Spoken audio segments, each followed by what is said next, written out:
Hey guys, Ralph here, and welcome to True Power. One-stop shopping for all your health, fitness needs, the entire spectrum. You want to run fast, you want to jump higher, you want to be a dancer, everything. Everything is right here. The same protocol.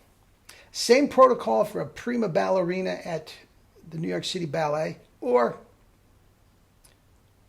a professional football player. It's the same thing. Why?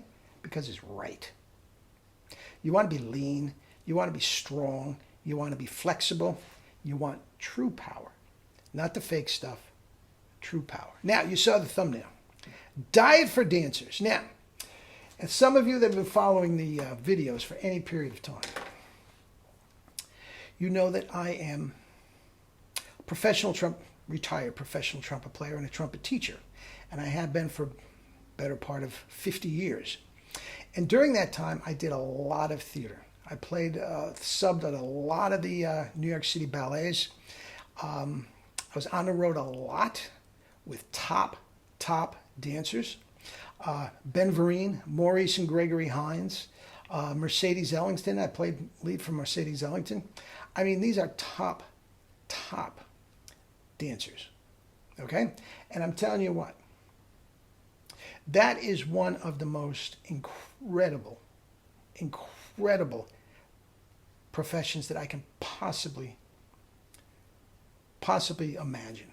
First of all, they have all the perils of injury and soreness and whatnot, accident and everything that any professional athlete has. If you don't think these guys are incredible athletes, you don't know what you're talking about. I guarantee you, I'm telling you right now, Misty Copeland, Rudolf Nureyev, Mikhail Baryshnikov are in better shape than LeBron James could ever dream. Guys, these guys live it 24/7, live it 24/7. They have to be strong, they have to be bone lean, and they have to have endurance, and they have flexibility off the charts. And guys, they can blow out a knee just like any basketball player can. They can rupture a tendon just like any football player can. And they're out of work. They're out of work.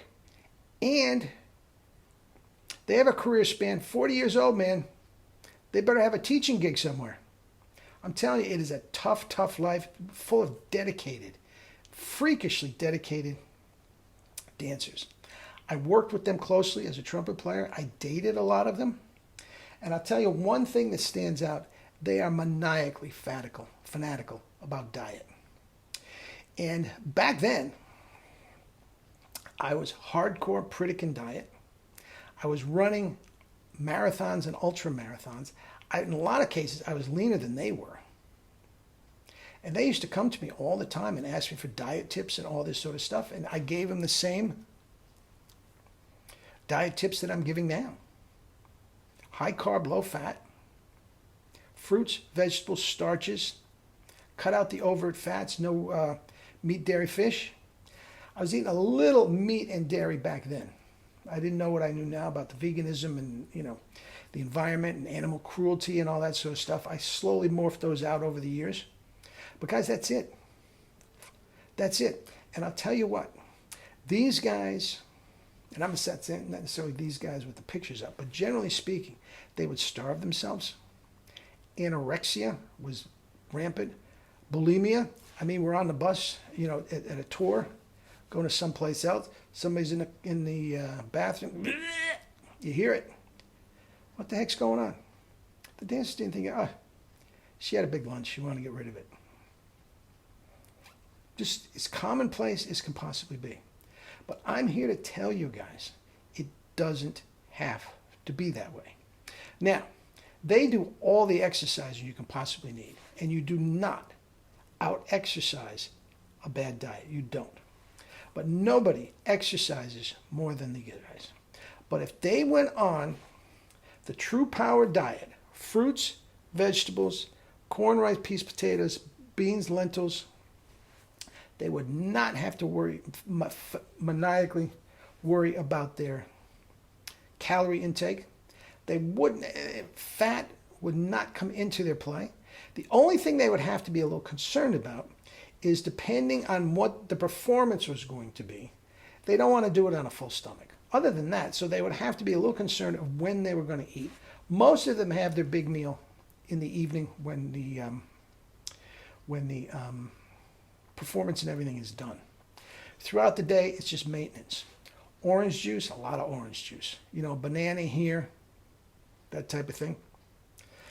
A lot of them are running on amphetamines. A lot of them. Coffee, forget it. Coffee, you just mainline coffee. You just put the coffee cup and have it attached to your hand. Coffee is not only an amphetamine, keeps them going, but it is also an extremely good appetite suppressant. Now, I don't condone coffee. I haven't drank coffee in 45 years. Okay? And I will do a video on coffee one more down the line. But guys, if these dancers would embrace the True Power diet, throw in some kettlebell too. I mean, a lot of them lift weights. A lot of them lift weights. I think weights is the wrong way to go for a dancer. Kettlebell, 20 minutes of kettlebell, and they, you know, the PNF and all that sort of stuff, be great. But if they embrace specifically the diet, first of all, their recovery would be infinitely better. All those high water content fruits, all that sort of stuff, you know, just flushes out the toxins, the free radicals and everything. Their recovery would be ridiculously better. They wouldn't be stiff and sore the next day. Okay? Actually, if you want to talk calories, they could eat 2,000, considering how active they are, they could easily eat 2,000, 2,200, 2,500 calories easily and not gain an ounce. 2,000 calories to a dancer, they want to run away screaming. Blah, blah, blah. I mean, they're down at 1,200, 1,400. I mean, it's just ridiculous. They're carb phobic. You know, potato comes with their steak at night. Please, no, Ralph, you want my potato? Yeah, of course I'll eat your potato. Carbs, carbs, carbs. And of all the dancers that asked me for advice, none of them would listen to me. None of them would listen to me. And you know what else? Many times, these dancers would sidle up to me at some point at, intermission or after a performance. Ralph, what steroids are you doing? It's a legitimate part of it, man. Legitimate part of it. But I'll tell you guys, you can get runway model thin, dancer thin, Baryshnikov thin without getting off the couch. And all the working out that these guys do, there is no reason for them to think one thing about their weight again. Again, right before a performance, depending on their outfit and everything, if they're drinking water or anything, they might not want to be bloated.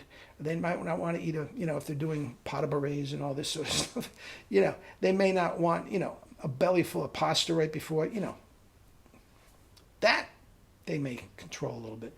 Other than that, guys, fruits and veggies, guys, if they would eat fruit all day and then have a big meal after the performance, they could go 2,500 calories easy.